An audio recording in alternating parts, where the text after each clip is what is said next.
বিক্রম, তোমাকে তো আমি আগেই বলেছি গান গাওয়া আমার পেশা, ইজ্জত পেছা নয়। সেটাও করে দেখে নাও, তাতে টাকা আর মজা দুটোই পাবে। বিক্রম, কেন তুমি বারবার ওকে এভাবে বিরক্ত করছো? আপনার মেয়েকে চাই বলে? Stop it, behave yourself. আসতে পারি? আরে চৌধুরী বাবু আসুন, আসুন মিস্টার চৌধুরী আসুন। আপনি? এনাকে চিনতে পারলে না? ইনি হচ্ছেন মিস্টার নারায়ণ চৌধুরী, মালদার পার্টি। আরে যাও যাও, কাছে যাও, দেখি বিকেলের আলোয় সকালের ফুলকে দেখতে কেমন লাগে। বিক্রম, তুমি ভালো করেই জানো আমি বেয়াদবি পছন্দ করি না। আমি আমি এখানে এসেছি একটা কাজে। যে কাজের জন্য রোজ আমি এখানে আসি। হ্যাঁ বিক্রম, ছি, গুরুজনদের সঙ্গে কিভাবে কথা বলতে হয় সেটুকুও শেখনি? বাবা, এর মধ্যেই পড়ে গেছেন। বিক্রম, তুমি যেতে পারো।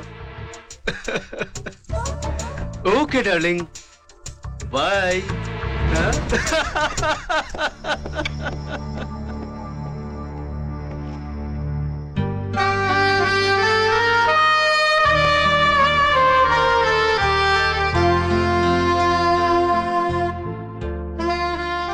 রাজার ছবি? হ্যাঁ, আমি ওনার ভীষণ ফ্যান। যেমন মিষ্টি গানের গলা, তেমনি ভালো সুর। কিন্তু এখন ওর জীবন থেকে সব সুর হারিয়ে গেছে মা। মানে?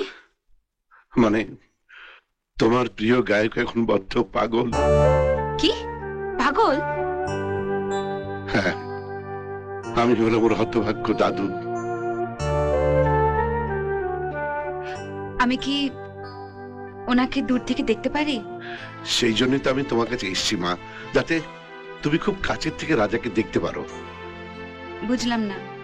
মানে একটা দুর্ঘটনায় রাজা তার জীবনের সবকিছু হারিয়ে ফেলেছে এবং ডাক্তাররা বলেছে যদি কোনো মেয়ে রাজাকে বিয়ে করে আবার নতুন করে ভালোবাসা দিতে পারে তাহলে তাহলে হয়তো রাজা আবার স্বাভাবিক হয়ে আসতে পারে।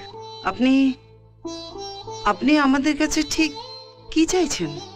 আমি চাইছি কবিতা যদি কিছুদিনের জন্য আমাদের বাড়িতে গিয়ে থাকে তাহলে হয়তো আমার নাতি হারানো সুরটা আবার ফিরে পাবে।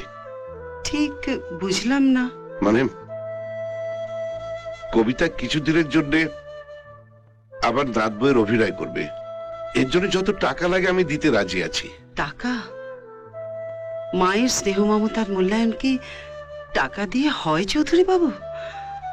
না না না, আমার কবিতায় অভিনয় করতে পারবে না। আমি সব আশা ভরসা হারিয়ে ফেলেছি, আমার একমাত্র ভরসা এখন কবিতা। এই বৃদ্ধ অসহায়ের প্রতি একটু দয়া করুন। কিন্তু চৌধুরী বাবু। মা, 1 মিনিট চৌধুরী বাবু, এসো।